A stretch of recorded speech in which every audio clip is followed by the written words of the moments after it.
Hi friends, நம்மள சிலருக்கு வந்து என்ன மாதிரினா எனக்கு காட்டன்ஸ் தான் மேம் பிடிக்கும். காட்டன்ஸ்லேயே வந்து கொஞ்சம் டிஃப்ரெண்ட்டாக இருக்கணும், ஒரு சாரீ கட்டியிருக்கும் போது அதனோட ரிச்னஸ் ராயல்னஸ் தெரியணும். அந்த மாதிரி ஒரு எக்ஸ்பெக்டேஷனில் 1050ல் லாஸ்ட் வீக்கில் ஒரு 2 செட் ஆஃப் சாரீஸ் கொடுத்துருந்தோம். அவ்வளோ ரெஸ்பான்ஸ். இன்றைக்கி ஒரு நியூ டிசைன் வந்திருக்கு, அதுவும் அழகான ஒரு ஜாமெட்ரிக்கல் பேட்டர்னில் இந்த மாதிரி அழகான ஒரு பல்லு நீட்டான ப்ளவுஸோடு வந்திருக்குங்க. 1050ங்கிற பட்ஜெட்டில் என்னென்ன கலர் இருக்குன்னு பார்க்கலாம்.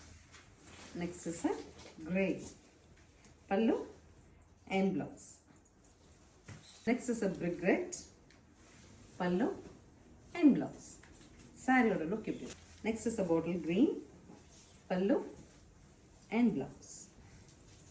Next also a brown pallu and blouse. So this one is the final. ரொம்ப அழகா இருக்குங்க, green metallic tone வருது. pallu and blouse. ஸோ நீங்கள் ப்ளவுஸ் ஸ்டிச் பண்ணும்போது சாரீ இந்த கிராஸ் வருது அப்படின்னா அதோட ஆப்போசிட் டைரக்ஷனில் ப்ளவுஸ் போடுங்க, ரொம்ப நீட்டாக இருக்கும். 1050ங்கிற பட்ஜெட்டில் காட்டன் லவர்ஸ்க்கான சாரீ இது. ஸ்க்ரீன் பாட்டமில் இருக்க ஆன்லைன் நம்பருக்கு வாட்ஸ்அப் மெசேஜ் பண்ணி புக் பண்ணிக்கலாம். தேங்க்யூ.